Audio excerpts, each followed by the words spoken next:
زکوٰۃ اس قسم کے جتنے بھی احکام ہیں، یہ احکام سارے کے سارے کہاں فرض ہوئے آ کر؟ مدینہ۔ بولو کہاں پر؟ مدنی زندگی کتنی؟ 10 سال۔ نماز روزہ مدنی زندگی میں۔ سوال پیدا ہوتا ہے میرے پاک پیغمبر کی 13 سالہ مکی زندگی، آپ کی محنت کا میدان کیا تھا؟ تو اس کا جواب ہے 13 سال بھی میرے مصطفیٰ نے مکی دور کے اندر صحابہ کے عقائد و نظریات پر محنت کی ہے۔ اب قرآن مجید کی 6000 آیتیں جس کی اہمیت کو بتائیں، نبی پاک کا دور نبوت 13 سال جس کام پر لگے، بتائیے وہ کام غیر اہم ہو سکتا ہے؟ اونچی آواز سے بولو سارے، میرے دلائل پر توجہ رکھنی ہے آپ نے۔ یہ کتنا اہم ہے عقیدے کی درستگی، ان 2 موٹی موٹی دلیلوں سے میں نے اشارہ کیا۔ عقیدہ کیا ہے؟ عقیدے کا لفظ عقد سے نکلا۔ عقد کہتے ہیں گرہ لگانا، کسی چیز کو گرہ لگا کر باندھنا، قابو کرنا، مضبوط کرنا۔ آپ نے کھیتوں میں، جنگلوں میں 2 قسم کے جانور دیکھے ہوں گے۔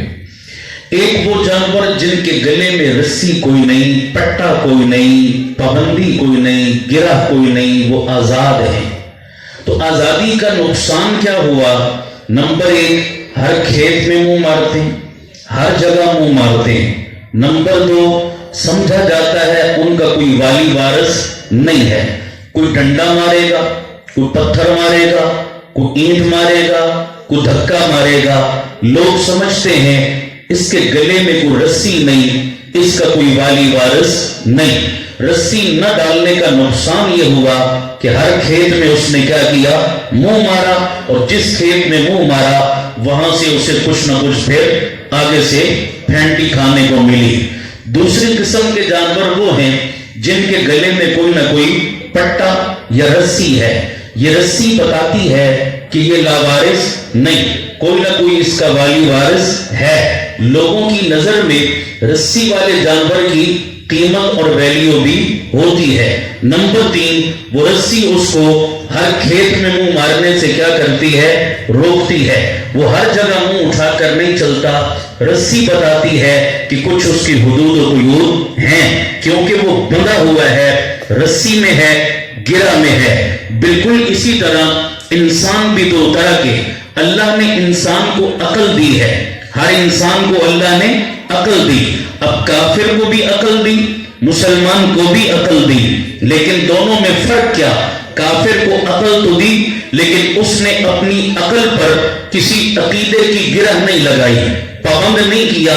نتیجہ یہ نکلا کہ وہ کافر اپنی عقل کے بل بوتے پر اپنے آپ کو آزاد تصور کرنے لگا، ہر کھیت میں منہ مارنے لگا، ہر طرف منہ اٹھا کے چل پڑا۔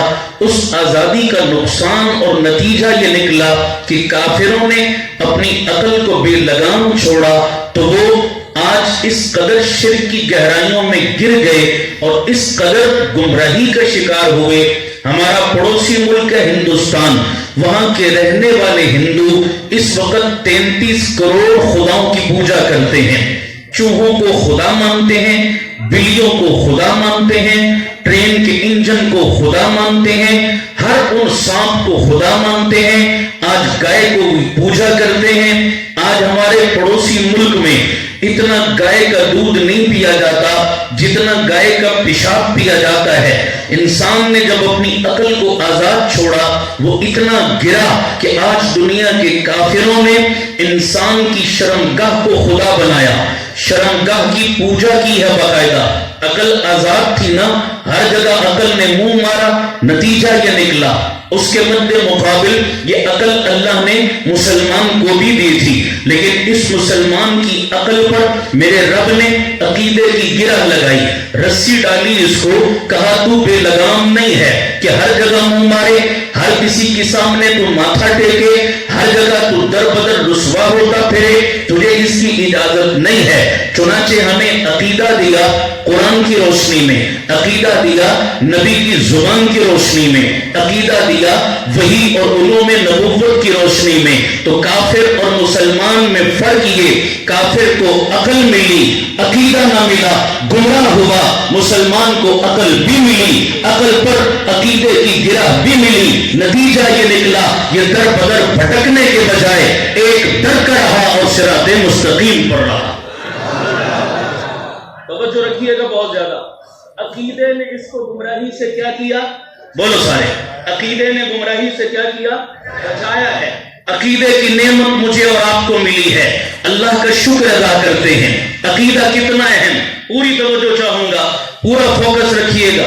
وقت چونکہ کم ہے، میں اس لیے اپنے مضمون کو سمیٹ کر بھی چلنا چاہتا ہوں اور کچھ چیزیں سمجھانا بھی چاہتا ہوں۔ توجہ رکھنا، ہمارے اکابر میں امام اہل سنت، یار تسائیں میری تقریر چاہیے بدعت پانی ہے ہوں، میں اتنی قیمتی گل کر رہا لیکن منو کسے نہیں سننا، ادھر تکنا سارے آنا کہ لبڑی سارے نہیں، پاکستانی قوم ہے انہوں تکے بھی نہ۔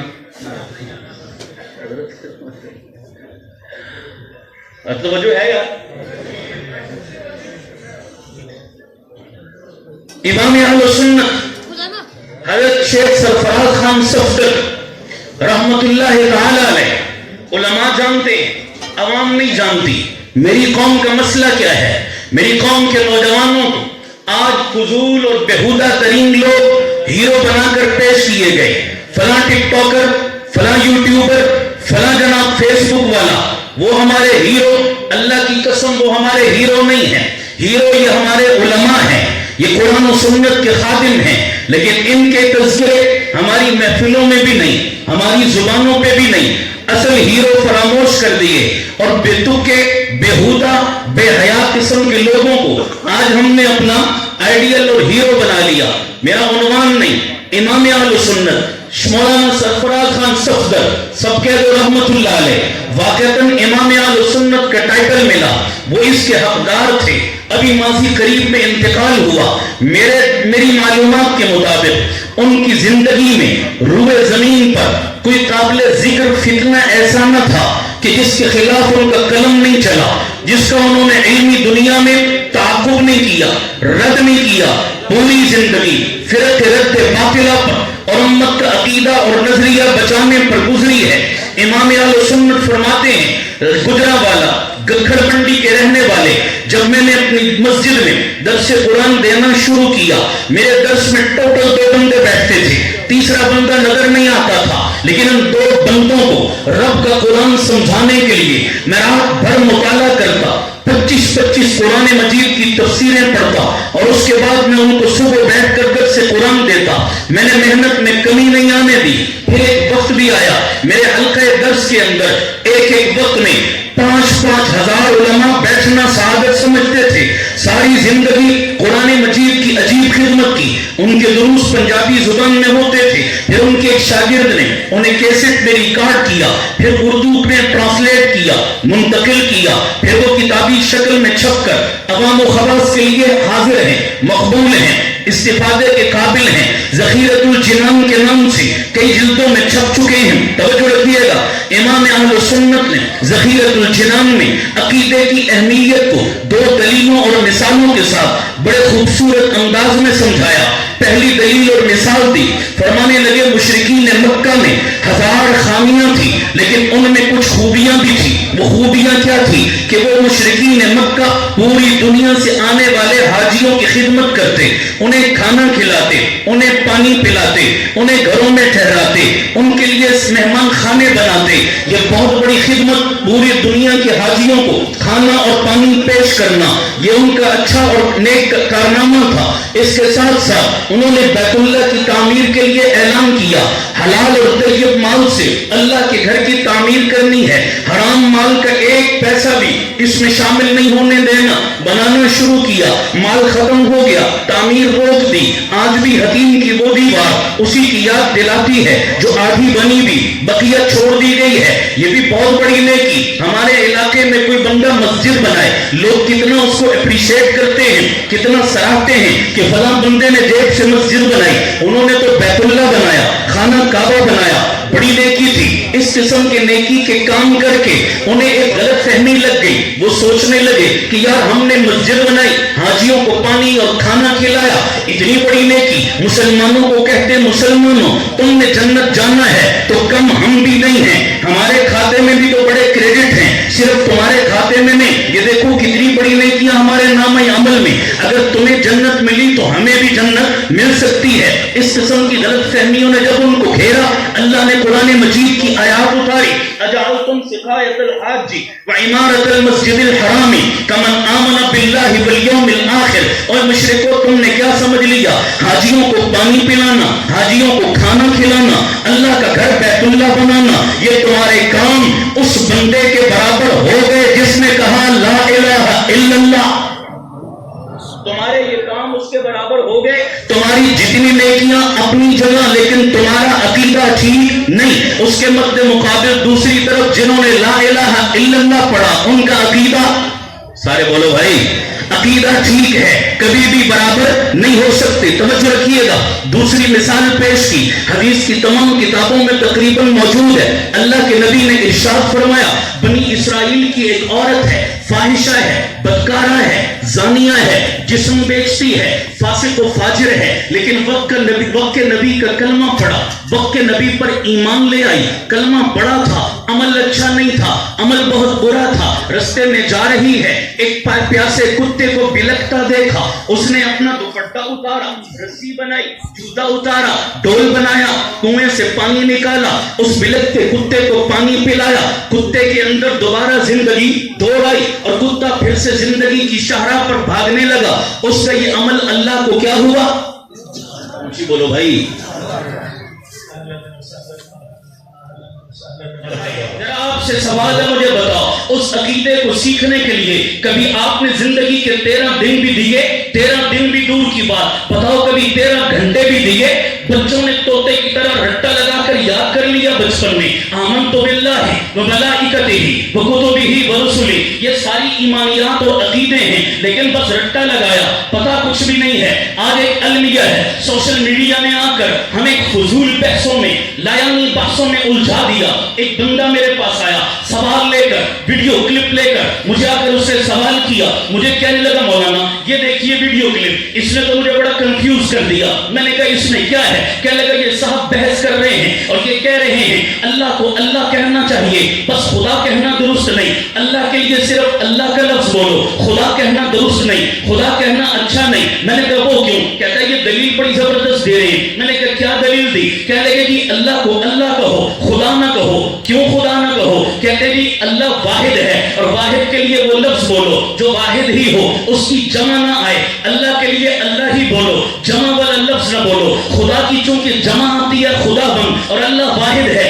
اللہ کے لیے جمع کا لفظ بولنا درست نہیں, اس کی جمع خدا بند ہے, لہذا خدا مت بولو, اللہ بولو. میں نے کہا تیری منطق اور دلیل کو مان لیا جائے اگر, پھر تو اللہ کو رب کہنا بھی درست نہیں, کیونکہ رب کی جمع بھی کیا آتی ہے؟ ارباب آتی ہے. پھر تو اللہ کو اللہ کہنا بھی درست نہیں, کیونکہ اللہ کی جمع بھی آلہتن آتی ہے. تیرا اصول مان لیا جائے, پھر تو اللہ کو یہ بھی نہیں کہنا چاہیے اس میں لفظ خدا کی کیا تفسیر ہے. کہنے لگا نہیں یہ میرا ایک اور عنوان سے سوال استدلال ہے. میں نے کہا وہ عنوان کیا ہے؟ کہتا دین عربی میں, قرآن عربی میں, حدیث عربی میں, شریعت عربی میں. جب عربی زبان میں دین آیا تو اللہ عربی زبان کا لفظ ہے, اس کے لیے وہی لفظ بولو جو دین کی زبان کا لفظ. خدا تو فارسی زبان کا لفظ ہے, دین والی زبان ہی نہیں, غیر زبان کا لفظ اس کے لیے کیوں استعمال کرتے ہو؟ لہذا خدا چھوڑو, اللہ کہو. میں نے کہا تو مسلمان ہے؟ کہتا ہاں. میں نے کہا نماز تو دن میں عبادت کرتا ہے؟ کہتا جی ہاں. میں نے کہا کتنی؟ کہتا 5 نمازیں پڑھتا ہوں. میں نے کہا 5 نمازیں تو نے پڑھی, نماز اردو زبان کا لفظ ہے یا عربی کا؟ کہتا جی اردو کا. میں نے کہا نماز نہ قرآن میں, نماز نہ حدیث میں, تو نماز کے لیے عربی والا لفظ بولنا, عربی میں تو نماز نماز کو صلاۃ کہتے ہیں تو صلاۃ بولنا نماز کیوں کہتا ہے؟ نماز تو اردو زبان کا لفظ ہے. روزے رکھتا ہے کہتا ہے جی رکھتا ہوں. میں نے کہا روزہ اردو زبان کا لفظ ہے, عربی میں صوم بولتے ہیں. صوم کیا ہے نا, روزہ کیوں کہتا ہے؟ کہتا ہے اس میں الجھنے والی کیا بات ہے؟ جب اردو بولوں گا نماز روزہ کہوں گا, جب عربی بولوں گا صوم صلاۃ کہوں گا. میں نے کہا بالکل میں بھی کہتا ہوں, جب اردو بولوں گا خدا کہوں گا, عربی بولوں گا اللہ کہوں گا. اس میں لڑنے والی کون سی بات ہے؟ میں بتانا سمجھانا یہ چاہتا ہوں, لوگوں کو فضول بحثوں میں الجھایا گیا. میں نے کہا بابا تم ناموں پر رو رہا ہے کہ اللہ کو اللہ کہو خدا نہ کہو, تو ناموں میں الجھا ہوا. میری قوم کے ایمان پر تو ڈاکہ مارا, ان سے سرے سے خدا کی ذات کا انکار کروایا جا رہا ہے. توجہ رکھو, میں علماء کرام کی خدمت میں عرض کرتا ہوں. نوجوان کالج یونیورسٹی کے بیٹھے, میری بات کو بڑی توجہ سے سنیں. میرا کالجوں یونیورسٹیوں سے بڑا واسطہ ہے, بڑا رابطہ ہے, آئے دن ڈسے ہوئے آتے. میں پوری ذمہ داری سے کہہ رہا ہوں, غیر محسوس طریقے سے آپ کے کالجوں یونیورسٹیوں میں الہاد پھیلایا جا رہا ہے, ایتھیزم پھیلایا جا رہا ہے. آج کا پڑھا لکھا نوجوان, ہر تیسرا نوجوان, ہر چوتھا پانچواں نوجوان آپ کو ایتھیسٹ ملے گا. پہلے ہم روتے تھے, فلاں بندے نے فقہ کا انکار کیا, فلاں نے فقہا کا انکار کیا, فلاں نے حدیث اور محدث کا انکار کیا, فلاں نے ولی اور بزرگ کا انکار کیا, فلاں نے صحابی اور اہل بیت کا انکار کیا. اگرچہ یہ انکار بھی برے تھے, اچھے نہیں تھے. اب تو جڑ پہ وار ہے کہ سرے سے اللہ کا کیا کر دو, اللہ کی نفی کر دو. کوئی نہیں ہے کائنات کو چلانے والا, کوئی نہیں ہے اس کو بنانے والا, کوئی اس کا کریٹر نہیں ہے. یہ خود بخود بن رہی ہے, خود بخود چل رہی ہے. جب اللہ کا انکار ہوا, مذہب کا تو خود بخود ہو گیا, قرآن کی چھٹی تو خود بخود ہو گئی. جڑ پہ وار کیا جا رہا ہے غیر محسوس طریقے سے. سوشل میڈیا نے میری قوم کو بے حیا بنایا, بے غیرت بنایا, ننگے ناچ گانے دیکھنے پر لگایا. میں مانتا ہوں یہ بڑا نقصان ہے, لیکن میں یہ دعویٰ کر کے کہتا ہوں سوشل میڈیا پر جو نوجوان ناچ گانا فلم ڈرامہ دیکھتا ہے, اگرچہ دیکھتا ہے لیکن اس کو اچھا نہیں سمجھتا, دل کے کسی خانے میں اسے برا ضرور سمجھتا ہے, یار یہ میں کام کر رہا ہوں برا کر رہا ہوں. لیکن دین کے نام پر سوشل میڈیا پر جو کچھ چورن بک رہا ہے, دیکھنے اور سننے والا اسے دین سمجھ رہا ہے یا برا؟ اسے تو کارے ثواب سمجھ رہا ہے, اسے تو دین سمجھ رہا ہے. جسے دین سمجھ رہا ہے اس سے توبہ کہاں سے کرے گا؟ میری قوم کو سوشل میڈیا نے, ناچ گانے نے اتنا برباد نہیں کیا جتنا فکری اور نظریاتی اظہار نے برباد کیا ہے. آج کل یہ ٹرینڈ عام ہو چکا, اللہ کے وجود کا سرے سے انکار کرو. عقلی نقلی دلائل پر, کوئی رب کے ذات اور رب کے وجود پر کوئی اس کو منوانے والا نہیں, کوئی ان کو سمجھانے والا نہیں. کئیوں کو پیار سے محبت سے بٹھا کر سمجھایا, وہ ایتھیسٹ تھے, 5 منٹ میں قائل ہو گئے. مجھے اس طرف تو کبھی ہماری توجہ ہی نہیں گئی, اس طرف تو ہمیں کسی نے آج تک بتایا ہی نہیں ہے. اسی طرح ایک جگہ بات ہوئی, کہنے لگے کہ اللہ کوئی نہیں, خود بخود کائنات کا نظام چل رہا ہے. میں نے کہا ادھر آؤ میں تمہیں سمجھاتا ہوں. میں نے مثال دے کر سمجھایا. میں نے کہا بولا ایک نوجوان جنگل میں چلا گیا, ایک بوڑھی اماں کو دیکھا جنگل میں بیٹھی چرخا کاٹ رہی ہے. نوجوان جا کے کہتا ہے اماں جی السلام علیکم. جی بیٹا وعلیکم السلام. اماں پڑھی لکھی ہو؟ کہا نہیں بیٹا میں تو کوری ان پڑھ ہوں, مجھے کچھ نہیں پتا. اماں آپ کا عقیدہ کیا ہے؟ کہا میں مسلمان ہوں, رب کی ذات پر یقین رکھتی ہوں. کہا اماں اللہ کے وجود کو مانتی ہے؟ کہا مانتی ہوں. اماں دلیل دے, کیا دلیل ہے تیرے پاس کہ اللہ ہے؟ دلیل دے, کیا دلیل ہے تیرے پاس؟ اماں کہنے لگی پتر میں پڑھی لکھی تو ہوں نہیں کہ تجھے کوئی کتابی دلیل دیتی. ہاں ایک میرے پاس سادہ سی دلیل ہے, اللہ ہے. دلیل میرا چرخا, اللہ ہے دلیل میرا چرخا. اماں تیرے چرخے کا رب کے وجود سے کیا تعلق؟ اماں کہنے لگی پتر چھوٹا سا چرخا بغیر بنانے والے کے, چھوٹا سا چرخا بغیر بنانے والے کے نہیں بنتا. اتنی بڑی کائنات کا نظام کسی بنانے والے کے بغیر کیسے بن گیا؟ خود بخود کیسے وجود میں آ گیا؟ مانو کہ اس کا بنانے والا بھی کوئی ہے. چل اماں مان لیا اللہ ہے. تیرے کتنے اللہ ہیں؟ 2 ہیں, 3 ہیں, 4 ہیں, 5 ہیں. کتنے اللہ ہیں؟ کہا نہیں پتر اللہ ایک ہی ہے. کہا دلیل؟ کہا میرا چرخا. اللہ کے ایک ہونے پر بھی دلیل میرا چرخا. کہا اس پر اللہ کے ایک ہونے پر تیرے چرخے کا کیا تعلق ہے؟ کہنے لگی پتر 40 سال سے چرخا چلا رہی ہوں, کبھی خراب. 40 سال سے چرخا چلا رہی ہوں, کبھی خراب نہیں ہوا. پتر پوچھنا کیوں نہیں خراب ہوا؟ کہا اماں کیوں نہیں خراب ہوا؟ کہا پتر اس لیے کہ 40 سال سے ایک ہی ہاتھ میں ہے. 40 سال سے پتر یہ ایک ہی ہاتھ میں, اس لیے کبھی خراب نہیں ہوا. تو ماننا چرخا ایک ہاتھ میں چلے خراب نہیں ہوتا, تو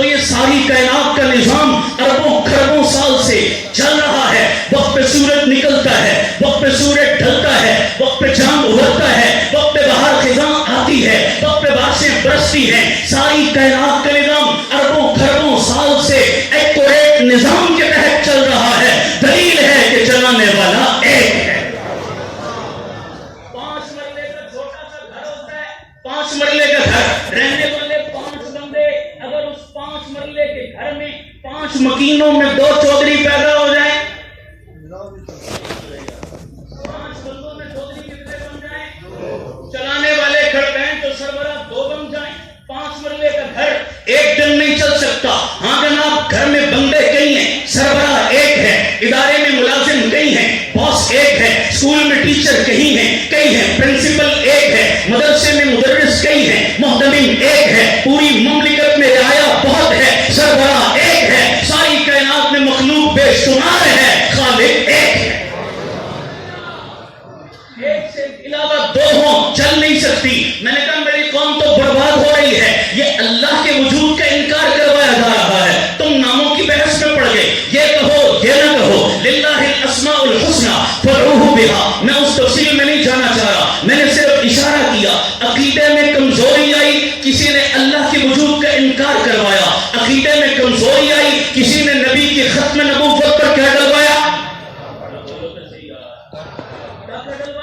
میں یونیورسٹی میں گیا، یونیورسٹی کے ایک نوجوان نے مجھ سے ختم نبوت کے موضوع پر پروگرام تھا، ایک نوجوان کھڑا ہوا، اس نے مجھ سے سوال کیا، توجہ رکھنا ذرا، اس نے مجھ سے سوال کیا، کہتا ہے مولانا ایک سوال بڑا کنفیوز کرتا ہے، بڑا پریشان کرتا ہے۔ میں نے کہا بیٹا کیا سوال ہے؟ کہنے لگا ہمارا دین ہمیں کہتا ہے، ہمارے نبی کی تعلیمات ہمیں کہتی ہیں کسی کلمہ گو کو کافر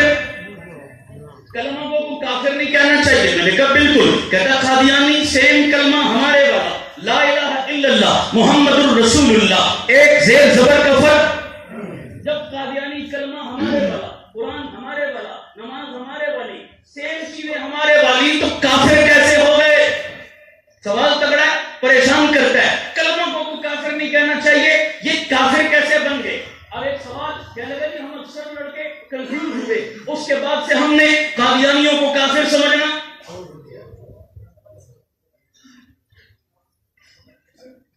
آنے کے لیے ایک مثال ہے، توجہ رکھنا میری بات پر۔ میں نے ان کو مثال دے کے سمجھایا، میں نے کہا پیارے دیکھو، کسی چیز کے ماننے کے اصول الگ ہیں، انکار کے اصول الگ ہیں، دونوں کے اصول سیم نہیں، ایک جیسا ضابطہ نہیں۔ کہنے لگے یہ کیا مطلب؟ میں مثال دیتا ہوں، یہ رومال، یہ چادر میرے ہاتھ میں ہے، اس کے پاک ہونے کی شرط کیا ہے؟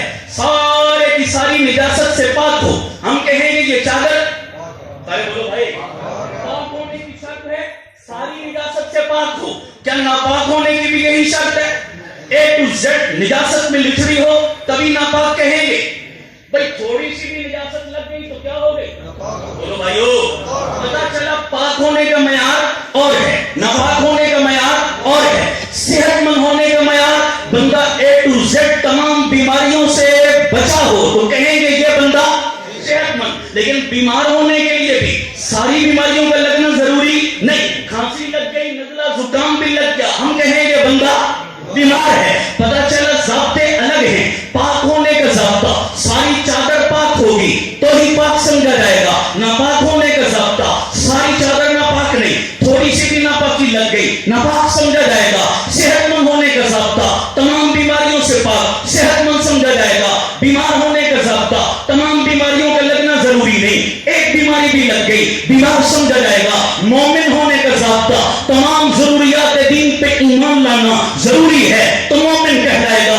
کافر ہونے کا ضابطہ، تمام ضروریات دین کا انکار ضروری نہیں، ایک کبھی انکار کر دیا کافر ہو جائے گا۔ ایک بندہ اللہ کو مانتا ہے، ایک مانتا ہے وحدہ لا شریک مانتا ہے، انبیاء کی نبوت و رسالت مانتا ہے، آسمانی کتابیں مانتا ہے، قبر مانتا ہے، حشر مانتا ہے، پلسرات مانتا ہے، رسول پاک کو نبی مانتا ہے، افضل مانتا ہے، اعلیٰ مانتا ہے، سب مانا، صرف آخری نہیں مانتا، سب مانی، ایک چیز کا انکار کیا تو وہ کافر ہو گیا۔